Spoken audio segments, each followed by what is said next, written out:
Assalamu alaikum students.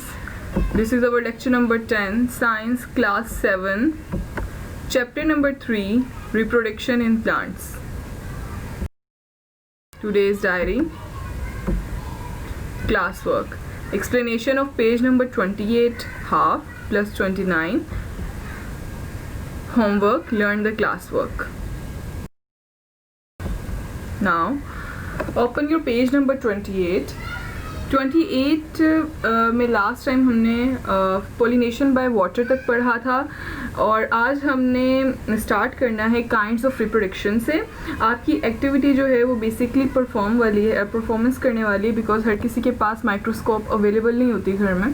तो इंशाल्लाह जब स्कूल ओपन होंगे तो हम ये एक्टिविटी लैब में ज़रूर करेंगे. फॉर नाउ हम काइंड्स ऑफ रिप्रोडक्शन पे पढ़ेंगे.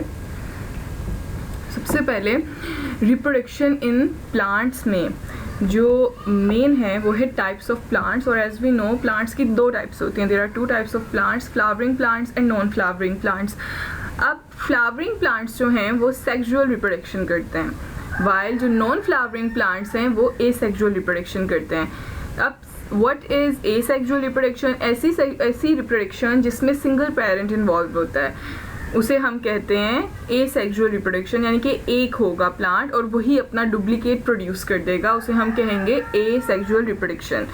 वाइल ये जो सेक्सुअल रिप्रोडक्शन होती है उसमें टू पेरेंट्स इन्वॉल्व होते हैं और just like in animals father and mother, इसी तरह सेक्सुअल रिप्रोडक्शन प्लांट्स में भी male part, male organ and the female organ जो प्लांट्स के अंदर मौजूद होते हैं. एसेक्सुअल रिप्रोडक्शन में स्पोर्स की फॉर्मेशन होती है, बर्ड्स की फॉर्मेशन होती है, ट्यूबर्स बनते हैं. Other many type of asexual reproduction जिसमें आप लोगों ने पहले भी ग्राफ्टिंग, कटिंग और इसी तरह आपने डिफरेंट तरह के प्रोसेस जो हैं वो आप पढ़ चुके हैं पिछली क्लासेस में, layering etcetera. So in sexual reproduction जो है वो basically male gamete and female gamete जो हैं वो फ्यूज़ होते हैं और एक न्यू सेल बनाते हैं जिसे हम जाइगोट कहते हैं. इस पूरे प्रोसेस को के एंड में सीड की प्रोडक्शन होती है और सीड जो है देन एक न्यू प्लांट में मर्ज होता है. आपके यहाँ पर पेज नंबर 28 के लास्ट में पिंक ब्लॉक दिया गया है. Potatoes use asexual reproduction. If we look at a potato tuber, we can see little birds on eye. अब वो जो आलू के ऊपर जो छोटे छोटे बर्ड्स मौजूद होते हैं वो सब बर्ड्स जो हैं वो बेसिकली प्रोड्यूस कर सकते हैं एक अलग आलू. यानी कि अगर एक आलू के ऊपर 5 बर्ड्स हैं तो वो 5 आलू में तब्दील हो सकता है. So this is the asexual reproduction. और अब हम चलते हैं Surf which is basically pollination. Pollination में सबसे पहले आती है सरफेस ऑफ स्टिग्मा. अब आप इस डायग्राम में देखें जो ब्लू पोर्शन आपको नज़र आ रहा है, ब्लू पोर्शन में सबसे टिप जो है वो सर्कल, जो छोटा सा बॉल बना हुआ है जिसको एरो किया गया है स्टिग्मा में.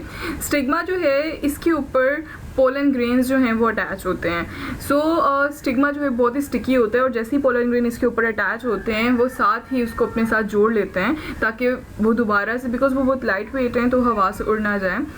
देन जो पोलन ग्रेन्स होते हैं, पोलन ग्रेन्स जो हैं उनके अंदर से एक पोलन ट्यूब की फॉर्मेशन होती है. आप अपनी सेकंड डायग्राम में देख सकते हैं.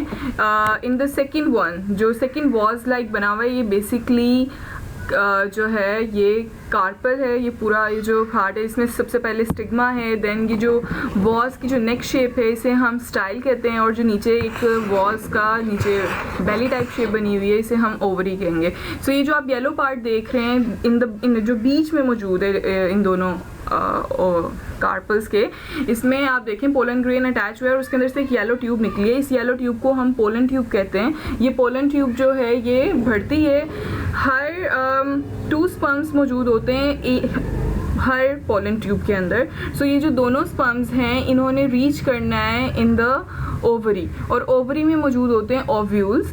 अब इनमें से जो एक स्पर्म है वो ओव्यूल के साथ फ्यूज़ कर देगा और जाइगोट की फॉर्मेशन कर देगा, वाइल जो दूसरा हमारे पास स्पर्म है वो फूड को स्टोर करने में मदद करता है.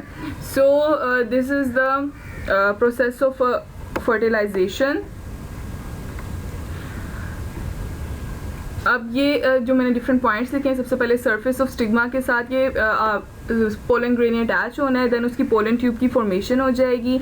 हर पोलन ट्यूब में 2 स्पर्म्स होंगे और रिलीज़ कर देंगे उन स्पर्म्स को इन द ओव्यूल। ओव्यूल में जैसा कि मैंने बताया कि उधर ovum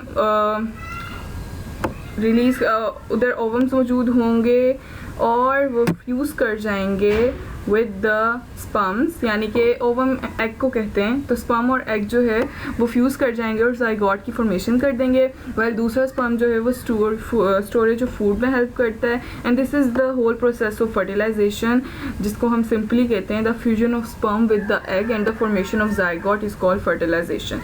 so this is the whole topic. आप इसको इन डायग्राम से भी समझ सकते हैं और आप इनको अपनी बुक्स की डायग्राम से भी समझ सकते हैं। अच्छा, ये एक हमारी 3rd स्लाइड के अंदर आप देखेंगे द डबल फर्टिलाइजेशन छोटा सा एरो में लिखा है। सो डबल फर्टिलाइजेशन इसे कहते हैं कि एक तो बन गया ज़ाइगोट एंड द अदर जो स्पर्म फ्यूज़ करता है वो स्टोर करता है फूड को। तो क्योंकि 2 फ्यूजन्स हुए हैं, हाउएवर ज़ाइगोट एक ही बना है लेकिन 2 फ्यूजन्स हुई हैं, that's why it is known as double fertilisation.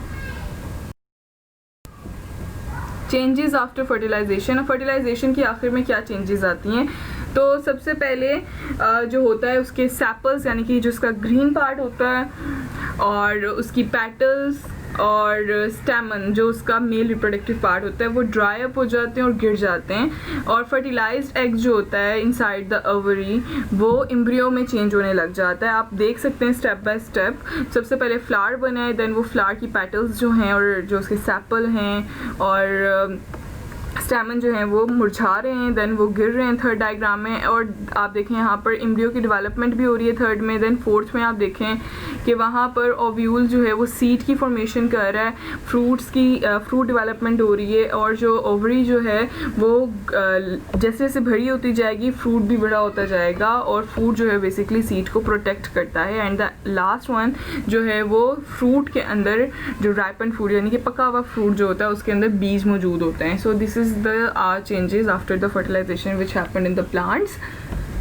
Then ये पिक्चर जो है पपाया की ट्री की है, यानी कि पपीते का पौधा।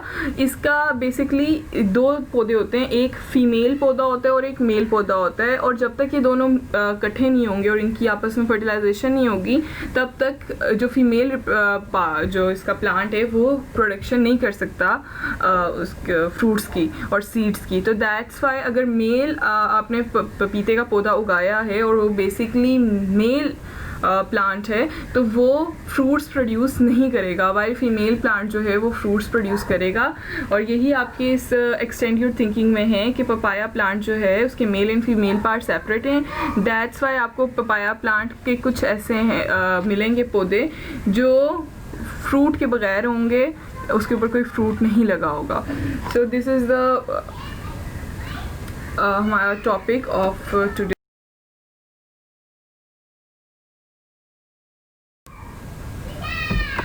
सो this is the end. Hope so class बहुत ही ईजी टॉपिक थे, बहुत ही इंटरेस्टिंग टॉपिक थे। आप लोगों ने इनको अच्छे से याद करना है, लर्न करना है for the type of objective and also subjective because it's too important. और अगर कोई भी इशू हो तो आप लोग मुझसे ग्रुप में पूछ सकते हैं। Thank you very much.